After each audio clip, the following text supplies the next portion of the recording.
What is up, guys? Welcome back to another video. Today we're going to be doing a car review on a pretty special car, to be honest. Something quite unique and owned by someone that probably most of you know of. But we're on our way there now, off to Portsmouth. I'll see you guys when we get there.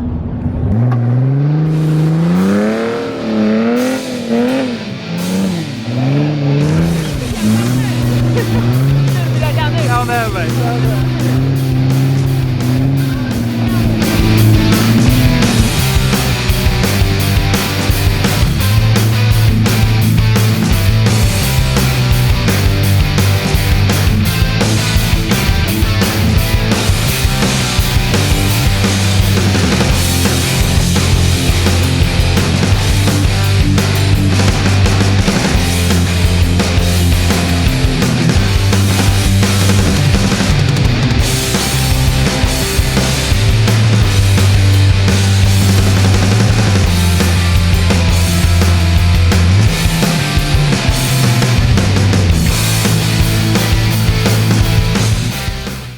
Alright, here we are. Here's the little MX5. Mr. Webby over here. Should we do the intro? Yeah, go on then. Okay, right, so basically about 2 years ago I got a message from Mr. Max Fuller, who's actually here right now in Portsmouth. Welcome. And he said to me, oh, I want to do a little car check on your car and that. I said, yeah, I'll do it. And then we're about 2 years later, yeah. Finally got around to doing it right before me and the car go our separate ways. So, but I had to get it done for you before. Yeah, I think I promise you. Definitely. I appreciate that, man. Stick to my word. Appreciate that. I stick to my word. So what we've got here, that's the intro. That's the intro. What we've got here is the most shit-talked car in the UK at the moment, and probably even globally. Everyone's like, why an MX5? Why put a BMW engine in it? I tell you why, yeah, because it's sick. That is sick. Yeah, like you couldn't achieve the grip and like the power, almost the speed of this car any other way on the budget that this car took. You know, like it's £1,500 to build the whole car, right? Don't get me wrong. Gundamero obviously hooked up all the body kit and that, yeah. Hooked up all the body kit and everything for me, so I didn't have to spend money in that area. So the car obviously looks a lot better than what it would have done after spending £1,500 on a car build, you know. So and then obviously, yeah, so he hooked up the whole body kit. So shout out to Minty Fresh. Like, honestly, I'll put their Instagram up here for you. Yeah, Gundamero, like for this kit, it's kit's unreal. That is honestly one of the best looking kits I've ever seen on MX5, and that's like honestly not just saying that. It's as good as it gets. Yeah. And then we got the roll cage, obviously, and obviously you're going to do some close-up footage and stuff like that. But we've got the roll cage. Should we go inside? Yeah, done by Huxley. And then your signature checkered as well. We chucked the checker stickers on there, but I hand painted everything. This was meant to be a budget build, and it is a budget build, so I hand painted shit, and the car's rollered. I roller painted it with. I did see that actually. Because it was registered blue, and I got an MOT done and everything, and it was waiting at the time, and I was like, I just paint it blue again, take out the streets, and that's what we did. So. To be fair, if you stand a few feet back, it actually looks mint. It's like, it's a drift car. It's meant to be good exactly. Far from good. You know that's what I keep saying to people. They're like, oh, why don't you do this, do that? And I'm like, it's a drift car. It's a drift car. It is. Like, the thing is, the less you care about the car, the happier it makes you. Yeah. You know what I mean? Because, you'd send it harder then, didn't you? And also, what we're living in Portsmouth, which is Jealous Cat City, if you got something nice, it's getting scratched up. Yeah. Like when I used to have like the PS13 and the nice 14s and nice 13s and stuff like that, 180, I'd come out every morning, there'd be coke tipped over the windscreen, or someone bend the wing mirror back, you know, like. And if you've got like a seriously old PS13 which got electric windows and shit, some of the best it's ever made, if someone breaks the mirror off, you're like, you look at it, you think, that's money gone as well, isn't it? I just love to catch you. So yeah, like haters can hate what they want with this thing, because I don't particularly like it like that anyway. You know what I mean? But this thing is built to have fun with at the end of the day, isn't it? Totally that's how a drift car should be. You don't have to spend 200 grand on a drift car. I'm not trying to flex with my MX5, you know what I mean? Like, it's just fun. There are some nice MX5s out there, and I do appreciate them. I'm not going to buy an MX5 to try and flex with it. You know what I mean? Like, if you you feel the need to be flexing all the time, you might have some other issues. Yeah. Build your cars to drive and have fun. Yeah, that's it. Yeah. So, but as you can see, like, this bumper's been about 30 pieces, and we've like fiberglassed it up and cable tied it together and everything. And she's still holding on there though. She needs another going over. Do you know what I mean? But honestly, it was broke all the way through in 3 different pieces at one point. Still looking fresh though. But yeah, it does the job. The bonnet vent is only there because the engine doesn't fit under the bonnet. Yeah, so you had the little lump, or you'd have to cut it out, or look, yeah, it's still pushing up. It still pushes through. Obviously got a bit of movement on the old clutch key somewhere. Yeah, need some stiffer bushes there, mate. Well, there's no bushes. Oh, it's just solid, is it? Like, you couldn't do it with a full bang, could you? Like, yeah, and stock arches as well. Yeah, stock arches. It's pretty cool. Yeah, they're in there. We extended the arms massive on this though. We extended it 30mm. 30. Like, a lot of people talk a lot of crap about geometry and stuff, and I'm just a believer in when you've got that double wishbone setup, if you don't put like a good bit of camber on the car, when you chuck it on lock, your wheel leans over like a Mercedes. Doesn't, yeah. And you end up with your main leading wheel with no grip on it, and your trailing wheel's dragging so hard, makes the car feel like it's going to spin all the time. Whereas you chuck this on lock now, the dragging wheel has got hardly any tyre touching the floor where it's leant right over, and your lead wheel's got mad control. So the car really works well like that. So to all the haters going on about too much camber, you should drive it and then drive it and then judge. Yeah, that caliper is close to your rims as well, isn't it? Yeah, it's a nice fit. The wheels have got to go on that way because I don't know if it's the moulding of the wheels, but if I change put a back wheel or something on the front, it will touch the caliper. Oh really? Yeah, so we've done that for messing around with that. They've ground themselves down. So, but I've still got my little hatch, but we haven't been bothered to put it back on after the last car meet when I needed to bleed up the clutch, you know what I mean? So basically your what's it called, your slave cylinder. Is the screwdriver done? It's practical. The slave cylinder is there. So from right here we can bleed the clutch. Someone pumps out there and bleed the clutch from right here and fill it up in the little tub here. Yeah, but, it's handy, isn't it? It was handy because I burnt the clutch a little bit at Missouri, and we lost our clutch and we had to bleed it up again at Missouri. And obviously the heavers hadn't opened all weekend there, and me and Billy just sat in the car and bled the clutch up, and then we were ready to go out without getting soaking wet under the car. So fire suppression as well. So of course, you know what I mean, like. Fancy bit of kit. I know I am a loose cannon, but you know, you've got to have your safety it's stuff. No jokes, man. You know what I mean? The car goes, if you bin your car proper bad, knock yourself out, and your car bursts into flames, you're in shit. Done, innit? Yeah. So I always take that quite serious. You know what I mean? The cage is so nice as well. The cage is unreal, isn't it? Yeah. Big up Huxley, top boy, man. I want a cage so bad. Can I tell you something about Huxley, right? I tell all you guys this about Huxley. So Huxley said, I sponsored the car. He said, you know, trying to get you back into it, because Huxley don't want to see me fall off and not drink. Yeah. Right? And obviously I was struggling for a bit, you know what I mean? I had a few mental health issues and all sorts of stuff going on, and I really needed to get something back in my life to focus on again. And like, so I started doing this, and Huxley's like, let me help you. You know what I mean? He's always been there for me. Really, really good guy he is. And his work is phenomenal as well. I'm not just going to big him up just because he's a good guy. His work is incredible. So he said, yeah, come on, and we'll do this. So he orders the tubing, and when it turned up, he said to me, I think there's only just about enough to do it. Right? So anyway, everything he bent is in that car. First go. And the clearance is unreal. My head doesn't touch the cage. It's all the way up in there. It's got little tabs up here with the roof bolts to the cage. Yeah, everything about it absolutely fits perfect. It's all cut into the car, all wound into the chassis. It changed the way the whole car drove. Make it so much stiffer as well, doesn't it? Yeah, but when he finished, he had a piece of tube this long left. Oh really? I was like, if you had messed up one door bend, it would all be over. And he went, yeah, I know. And literally, that's it. Like, you can't. That's practice, isn't it? It's incredible. Look, and he did it all by himself, up there by himself. I turned up on the last day, but look at the clearance, up here with the roof bars and stuff. Yeah, it's like, proper, isn't it? Real tight and everything. You couldn't get that any tighter, really. I was just like, I mean, you absolutely nailed it. So, yeah, big up Huxley on that one. Like, he is top boy. He's so good at what he does. So I like the welded in hydro as well. Well, yeah, well, you know, cool. It was a cheapy hydro, and I pulled it a couple of times on the first couple of times that I drove, and it was just folding over. Yeah. And I kept welding like bits of plate on it to make it stronger. And then the other month when we changed the gearbox to the 6-speed, I was like, right, let's just start again. So, and I just got some thick plates and just made it up. So yeah, it's kind of all in there. The BMW. Yeah, she's a BMW, really. It's got a BMW heart in it. Yeah. What rear end are you running on this? Everything's stock. Just stock. stock bushes, everything. In it, probably when the car was made. Finger stock, and it grips up like so. This got more grip than my S14 ever had. You know what I mean? I had wise fab, like all the tires, everything. You fixed your broken diff? No. Oh, it's still in half, is it? Yeah. Like so, the arm at the top snapped off, yeah, because the diff kept shifting. But we had a little plate on the other side of the diff that I drilled into one of the fins of the diff. You know what I mean? Like for the cooling.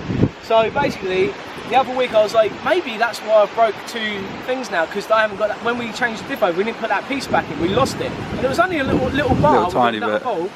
And so obviously it's causing the flex now. Yeah. So I was at work the other day. I quickly lifted it up with a forklift on its side, got a bit of bar, put it in there on the right side, and that drilled the hole all the way through again. Bolted it up. Now I've still got the broken arm on there. So it's like hold on halfway. Yeah, and the diff is not going anywhere. So that's alright, isn't it? It's not moving, so it's driving fine again now. So I will replace the back plate. I've got one already alley welded up and that. So is it straight pipe as well? Straight pipe all the way through. Yeah. There's not even any joints. It's fucking loud. It's welded all the way through, no joints. It is loud, mate. Even just following you down there. As soon as you let off, it's like bah, bah, bah. Very antisocial car. Yeah. But if you're gonna have a dickhead MX5, you've got to have it loud, loud as you can. That's the whole vibe, innit? It's just Larry fun car, basically. Car, yeah. But, repping on there as well. Look at that. Yeah, you got Max put a stick on there, you know what I mean? Cheeky. What can you say bad about Max? You know what I mean? He's just an all-round nice guy. You know what I mean? He'll have your nan across the road. He'll bring out shopping in for you. This is how we're looking, look. Oh mate, it's stock. Bit of spare petrol. Clutch, brake fluid, whatever you want. All the bit of low weight, that's it. Yeah. And yeah, but all the boots in there and everything. Yeah, so, that's decent, that. Yeah, there's a set of jump leads there. Not for this, because this is the reliable car. Oh, is it? Yeah, this is jump the work van. Yeah. So yeah. No, so good. it literally is all stock. Yeah. So, stock is fun though. Yeah, modified stock, that's the one, isn't it? Right, should we put the surf on it? Let's get to the masterpiece. Yeah. It is quite windy out today. It is windy. I've crashed it 3 times, so what's the point of putting them on again? You know what I mean? It won't be one little mistake and you'll have another bonnet. There we go. Look at that. So not your usual thing to see in an MX5, that's for sure. So this is an M54 B25. So it's only a 2.5. It could be the 3 litre. Yeah. And it might even be more epic. Yeah. But at the time I had no budget for it. I was just like, let's do this. And the car, what's it called? I think it was like Pedo Gold, soft top. Oh yeah, I saw that. Yeah. E46 became available, and like I went up there and there was like some foreign guys, and he was like, yeah, we're going to make a drift car. He said the gearbox was broken. He said we have a gearbox in the boot. They said it was all there, but we were missing like silly things like clutch release bearing and stuff like that. I was just like, oh, this is annoying. Yeah. But anyway, we didn't know if the engine worked. The mileage on the clock was stuck on 58,666, and I was like, ironic, your car would break right then, eh? Yeah. But anyway, so yeah, the clock does say 666 in the side. I like your little rain guard. Well, you know what? This engine, man, does not like it when it detects moisture. It just goes, nah. I was trying to drive home one night on torrential rain. It was shutting off constantly because obviously, you know, water's getting in everywhere because of the shape of the car as well. I used to have a 46 and it was a 2.5 as well. Yeah. And that I had the cone sort of going down a bit. Yeah. Any water going up and it would be like spluttering all over the place. Yeah. I have to turn the car for ages away. And it took me a couple of hours to get home one night, so I got annoyed at it at work a couple of months ago, and I grabbed this welding mask. Just wrapped it around it, never had a problem since. That is so sick. So, got the 46 radiator as well. Everything in this car was everything that I had. This is the only sketchy thing that I never got around to doing properly. I never moved the fuel lines, so I came down as low as I could and looped them wide and went back up. Right next to the manifolds. Yeah, I know, now next to the manifold. At least they're wrapped though. Yeah, it's a little sketchy. So the turbo blanket on there. Yeah, the old turbo blanket.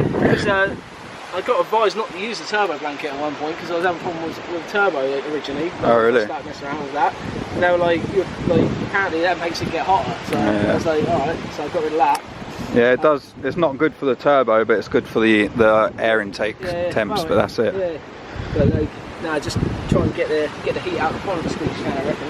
But yeah, I thought that was a great idea considering my manifold sits against the master cylinder. You know what I mean? You don't want to cook your fluid, do you? So, it surprisingly looks like it should be in there, other than it being a little bit too high though. yeah, Like, it looks kind of in its place. I had the most annoying people come up to me and go, why didn't you put it in lower? I'm like, because it was smashed the floor. Yeah, it's as low as it can go. It's like people think that I've not thought this through when I built it. Do you know what I mean? I thought it through from every angle possible. The sump is actually exposed by about 1.5 inches underneath. Did you have issues with clearing the rack with the sump? Or is it going alright? No, because it's rear rack, isn't it? Yeah. So, rear sump, sorry. Yeah. No, because it's rear sump. It's That's rear what sump, I mean. yeah. Yeah, I cut out the subframe just slightly, like cut the edges off it and just plate it all in, and other than that, it just pretty much went straight in. So decent. yeah, it's not bad. It works. Yeah. So, it is sick. I love this I thing. was always meant to do a tube frame front end for it. I just never got around to it, and like, you know, why fix something that isn't broken? But yeah, so that's pretty much it, man. M54 B25. It's a 200 horsepower straight 6 Mx5. Doesn't sound like much, but in this chassis, this thing absolutely rips. Absolutely rips. It flies. Like the power to weight is like, it's just unexplainable. It's I mean, nice. even Lee Barker, the BBC driver, like when he saw the video after the weekend at Thingy, like, and then I found out who he was, like who I was driving with, because I didn't know him initially. Like, I've seen the car before, but I didn't know what his name or anything. And then I tagged him in the video, and then he like messaged me. He was like, "I wondered who that was." Yeah. So he goes, "Yeah, it goes well." But yeah, he's a fast guy. Yeah. You can bully people on this thing. Yeah. So, Triple Eights on the front. Toyo tyres, man. Yeah. What can I say about them, honestly? Like, they've been there with me from like pretty much the start, man. And they, you know, I've come in drifting, come out drifting, like all the way, and they still hook me up. They're really good to me. Like, such great people they are. Really nice bunch of people who are running. They're big in the motorsport, aren't they? They help a lot of people out. I'm so grateful for their support. So yeah. What size are these wheels? I think they were 8.5. 8.5. Oh, no, they're 9J 15s. And you're running 195 50s. Decent. You got 195 50 50. and square set. Yeah. Decent. Yeah, that's about it. It's really straightforward. It's a really straightforward basic car, and it's sick though. Like watching how you built it. Yeah. Just you've got the similar vibe as what I has. Is just do everything yourself as much as you can, as much as I can, and like, make things work. Well, the thing is like, I remember coming into drifting, coming from being a pro BMX rider, I got so much crap off people. They were, oh, he's had it all handed to him on the plate, you know, because admittedly I did get invited on Drift All Stars in 2013. I started drifting probably 2012. 2013 I get invited to Drift All Stars, and everyone's like, you're on Drift All Stars, you know, and at the time I was on big money with the sponsors and stuff. It was a really wonderful time. Do you know what I mean? Like, because I'd worked very hard at BMX to grow my name. I never did it for money, but money came, and it was incredible. And it was definitely lived well. Do you know what I mean? Yeah.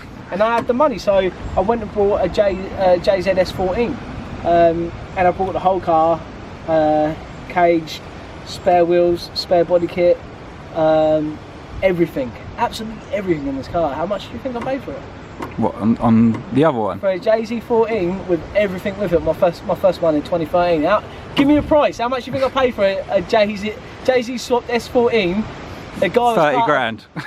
Is it right? 30 grand, right? 6,000. What? £6,000. How times have changed. Yeah, how times have changed, yeah, man. Like, and just think, I spent probably 20 grand on my last one, 30 grand on my last one, something like that, with Wise Fab, like that box that I had done, like where I got the gears from New Zealand and all the rest of it, and I couldn't even get 10 for it, struggled for it. You know what I mean? I was like, it's like now bloody stock 36 is 4 grand. Yeah, it's ridiculous. Crazy, isn't it? And S14s and that are just what, 12 grand just for a stock one, with rust as well. Crazy money.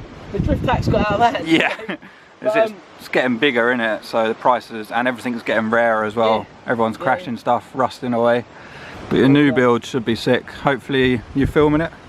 Do you, I can see if the garage is open. Maybe go down there and have a look. But, I'm down. But yeah, I've just. You're gonna film building it all and everything, or? Yeah, I think so. I try to. I try and do some stuff on YouTube. I've just been so busy with everything. Go check out his channel. I'll put it here, and there'll be a link in the description as well. The stuff on there is all so random. You know what I mean? Because like I'm a BMX rider, and you know, and I like to do cars as well. So like, bit of everything. Yeah, I just really need to start getting more focused on the car stuff and film probably. I just don't find the time to film, man. Yeah. Like it's so hard. if you're doing a job on a car that will take you 10 minutes, if you got to film it, it'll take you 2 hours. You need this guy. You need him to stand over your shoulder filming everything. Do you know what I mean? Like, I've normally got him doing another job as well. Nightmare. But like that's what it takes. That's what you know what I mean? You do need someone to be like right there to film it with you. So.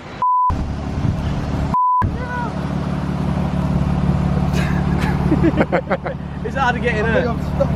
Here's a tight little car. Is that leg gonna work like that? Yes, it does. There you go. Wonderful. You probably won't need a seatbelt, mate. You ain't going nowhere. You're not going anywhere. What's your arm?